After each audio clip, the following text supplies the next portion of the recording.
Alors aujourd'hui, qu'est-ce qu'on va faire?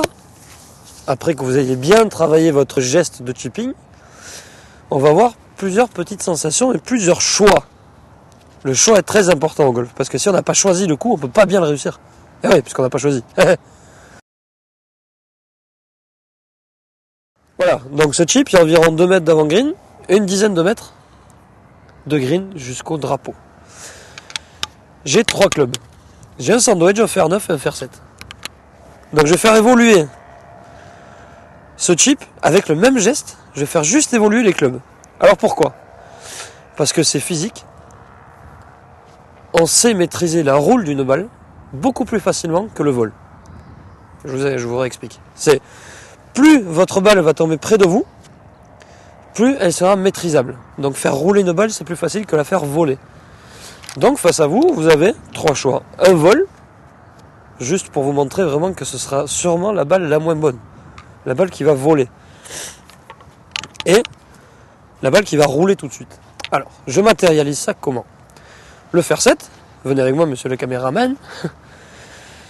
Le fer 7, je vais le faire tomber dans le tout début du green. Donc j'ai mis un tee pour matérialiser environ la zone de réception. Voilà. Parce que le fer 7 va bien faire rouler la balle jusqu'au trou. Un peu plus loin, un autre tee. Là, qui sera environ 5 mètres plus loin. Pour faire tomber la balle avec le fer 9. Voilà, dans ces eaux-là. Et après, elle roulera jusqu'au drapeau. Et le dernier tee, qui sera donc pour le sandwich.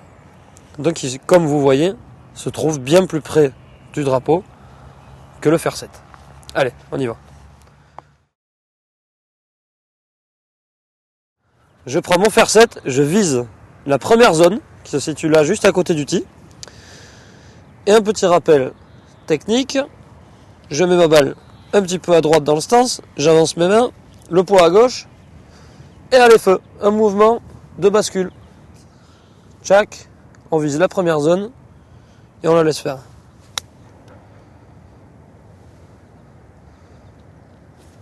Là, je change, je prends mon fer 9, je vais viser la deuxième zone, et on y va.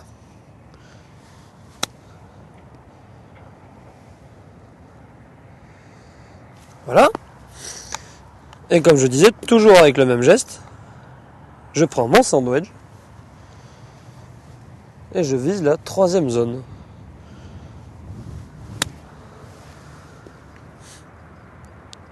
Et voilà. Quoi? Qu'est-ce qu'il y a? T'arrêtes? Bon voilà, alors le petit plus, c'est de ne pas me voir quand je parle. Voilà. Pourquoi je vous dis ça? Pourquoi je vous propose ce genre d'exercice? Pour bien jouer au golf, on a besoin d'avoir plusieurs coups dans son sac. Donc c'est bien mignon les clubs, etc. Mais il faut avoir des coups dans les mains, dans la poche, là, savoir sortir un bon coup au bon moment, faire des bons choix. Donc c'est pour ça que je vous propose de trouver plusieurs solutions sur le même coup. Donc, et à partir de là, en plus, vous trouverez des sensations, vous trouverez le coup sur lequel vous êtes le plus à l'aise. Je suis sûr qu'il y a des gens qui sont très à l'aise avec le sandwich sur ce chip. Mais automatiquement, vous serez meilleur avec le petit fer 7. Parce que comme je vous l'ai dit, on maîtrise mieux la roule d'une balle que le vol de la balle. Donc là, il y a quelqu'un qui est automatiquement devant l'ordinateur en train de dire « Mais dis n'importe quoi, avec le sandwich, je la mets à chaque fois. » Très bien, certes, mais si on vous donne 100 balles avec le fer 7 et 100 balles avec le sandwich, il est, je pense, impossible que vous soyez meilleur au niveau pourcentage de réussite avec le sandwich qu'avec le fer 7. C'est évident.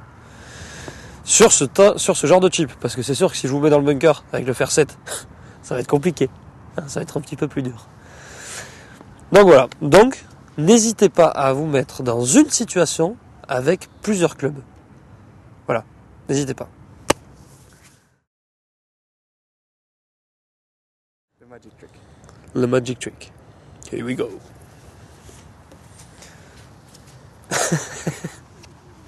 La trick magique.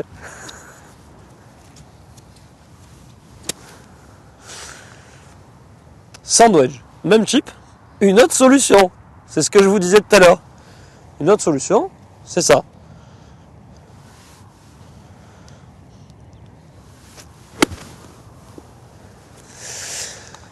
Faut que j'y arrive quand même.